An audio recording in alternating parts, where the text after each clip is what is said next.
सुशीला, आज इतनी उदास क्यों हो तुम?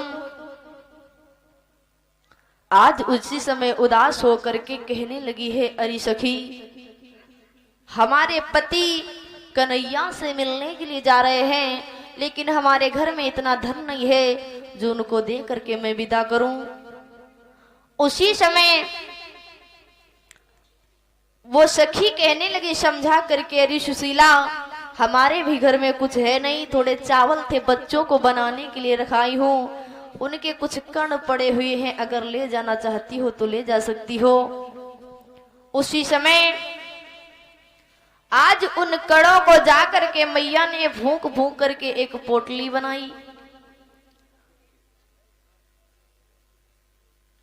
आज उसी समय जब एक पोटली बनाई है और आ गई है, कहने लगी है, महाराज, इसमें कुछ चावल है, इनको ले जाओ और जाकर के कन्हैया से मेरी बेट को कहना नमस्ते बोल देना। और क्या बोली है सुशीला, समझा करके महाराज सुनो।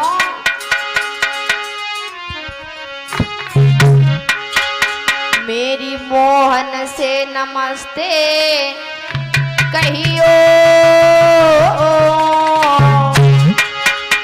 ओने संग लिवाई के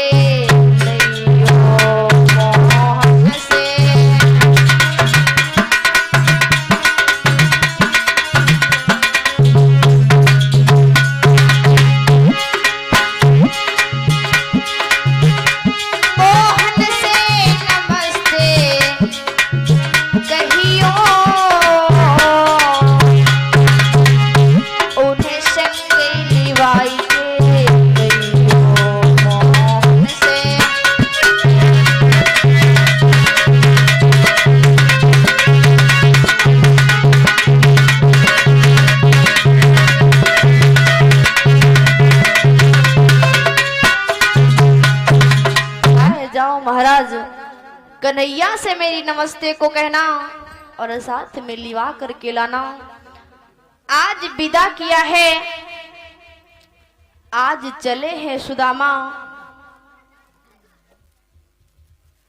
जब चले हैं तो भगवान कन्हैया को याद करते हुए जा रहे हैं। कन्हैया, बहुत दिन बीत गए लेकिन मैं तुमसे मिल नहीं पाया, आज मैं तुमसे मिलने के लिए आ रहा हूं। आज उसी समय भगवान कन्हैया से मिलने के लिए जब गए हैं तो इधर रास्ते में जब पहुंचे तो सो गए हैं सुदामा। भगवान ने अपनी योग माया के द्वारा देखा है, आज सुदामा को अपनी योग माया के द्वारा पास में बुलवा लिया है बगीचे में। उसी समय सुदामा जब जगे हैं तो आज पहुंचे हैं जब कन्हैया के द्वारे पे, तो उसी समय पूछने लगे हैं पहरेदारों से, भैया ये कौन सी नगरी है? पहरेदार कहने लगे ये द्वारिका 6 है। तो कहने लगे हैं सुदामा, हमको द्वारिका 6 से नहीं मतलब है, मुझको द्वारिका 1 से मतलब है, जहां पर कन्हैया रहते हैं। द्वारपाल कहने लगे ये द्वारिका 6 है और यहाँ कन्हैया भी 6 रहते हैं। उसी समय आज चक्कर में पड़ गया सुदामा कि मैं कहाँ गया।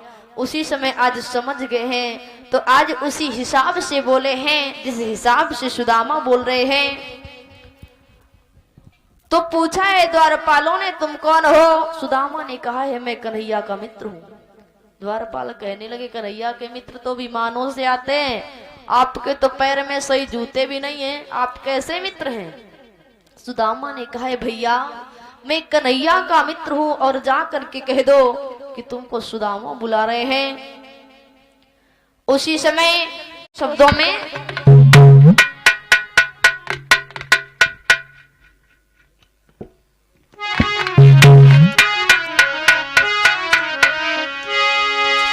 हो आपन दुख गिरज के जाना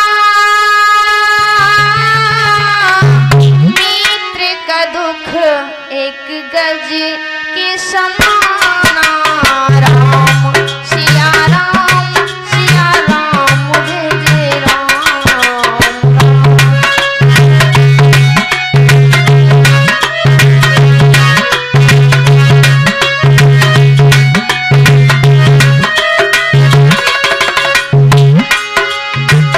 अपना मित्र दुख हो तो एक कण के समान समझे, मित्र का दुख एक पर्वत के समान, वही मित्र होता है। बताया है किसी ने, वो अपना दुख गिरज कर जाना,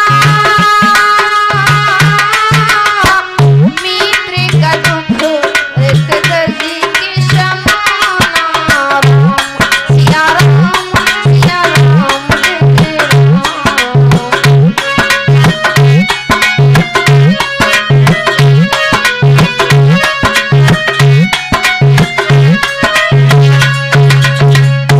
लेकिन ऐसे मित्र तो बहुत ही कम, 100 में 1-2 भले मिल जाएं, लेकिन इस कलयुग में तो बिल्कुल नहीं। आज सुदामा ने कहा, भैया हमारे पास में खाने के लिए तो कुछ नहीं है, हमारे दांतों को ठंड सता रही है, इसी वजह से कट कट का शब्द कर रहे हैं। उसी समय आज भगवान कन्हैया और सुदामा जब लकड़ियों को लेकर के आ गए, लेकिन भगवान के मन में एक बात गूंज गई कि अरे सुदामा, तुमने हमारे साथ में कपट किया है, जाओ मैं तुमको श्राप दे रहा हूं, तुम निर्धन हो जाओगे, क्योंकि तुमने हमारे साथ में गलत किया है। एक मित्र होकर के आज इधर भगवान कन्हैया और सुदामा चले आते हैं। गुरुकुल में विद्या अध्ययन करने के पश्चात जब पूर्ण हो गई है, तो इधर भगवान कन्हैया अपने द्वारिका को चले आते हैं और उधर सुदामा अपने महलों में चले जाते हैं। आज जब उधर चले गए, सुदामा की शादी कर दी गई, लेकिन सुदामा के ऊपर धीरे धीरे गरीबी आने लगी, लाख से लीक हो गए, दर दर की ठोकरें खाने लगे। भगवान तो उधर राजा बन गए हैं। सुदामा को भीख मांगने के पश्चात भी कोई कुछ नहीं देता, दर दर की ठोकर खाने लगे, कोई साथ देने वाला नहीं है। और ये बात सत्य है, जब आपके पास में कुछ होगा नहीं तो कोई नहीं दिखाई पड़ता, बनी बनी के चेहरे पे लाखों निशान होते हैं, और बन के बिगड़ जाए तो दुश्मन हजार, सभी दुश्मन हो जाते हैं, अपना कोई नहीं रहता। अगर आपके पास में है तो सब रिश्तेदार हैं, अगर जानते नहीं है वो भी जानने लगेंगे आपको। इधर सुदामा तो भिक्षा मांगने लगे हैं, दर दर की ठोकर खाने लगे हैं, दिन भर भीख मांगते हैं, लेकिन संध्या को पेट नहीं भरता। कैसा समय आ गया है आज सुदामा का कि दिन दिन बेचारे द्वार द्वार, और दाता दाता चिल्लाने लगे।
की ठोकर खाने लगे हैं। लेकिन सुदामा को कोई परवाह नहीं है, भिक्षा को मांग रहे हैं लेकिन कुछ याद नहीं करते हैं कि किसी के साथ में मैंने गलत किया था और ये सत्य है।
बोली बाके बिहारी लाल की।